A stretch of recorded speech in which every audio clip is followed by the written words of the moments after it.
Have you ever felt like someone was watching you even when you were alone? Or heard voices in the dark of night that you couldn't explain?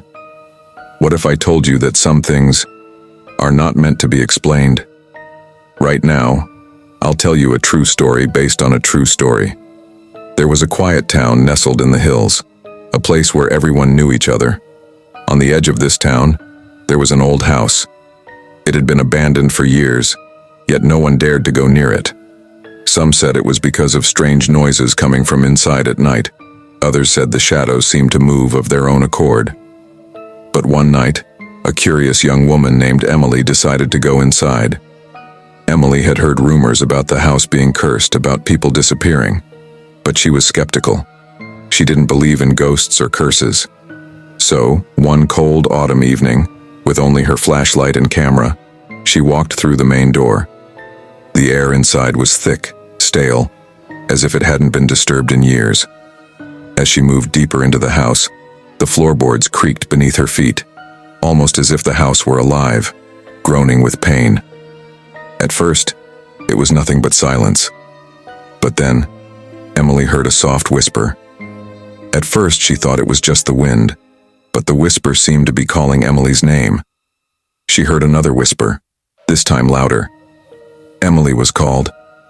She froze.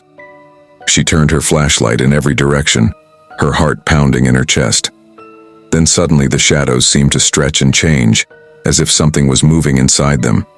She looked around with the flashlight, but there was nothing. At that moment, the temperature suddenly dropped. She could see something strange in the air. And then suddenly the whisper turned into laughter.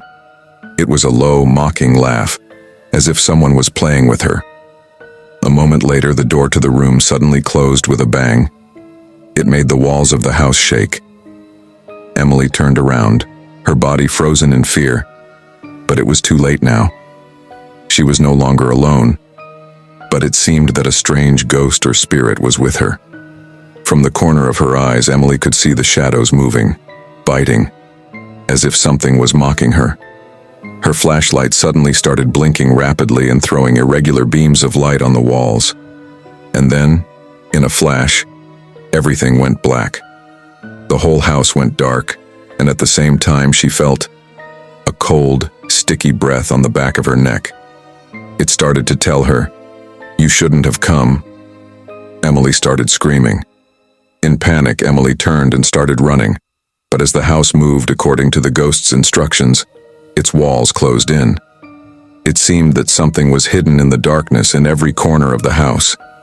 The scary sounds of that ghost were no longer slow but started to come out with roars, hisses, and sounds. As time passed, more terrifying scenes became visible. In that rush, Emily was struggling to push through that door and escape, but the ghost was not letting her go. The door wouldn't budge and shadows surrounded her. As she tried to move into the light, they wrapped around her limbs, pulling her back into the darkness. The next morning, the door to the house was found open. Emily's camera had fallen back to the floor, the last video recording in progress. Just still, and in the corner of the screen, a dark shadow moved slowly, silently. The villagers never found Emily again.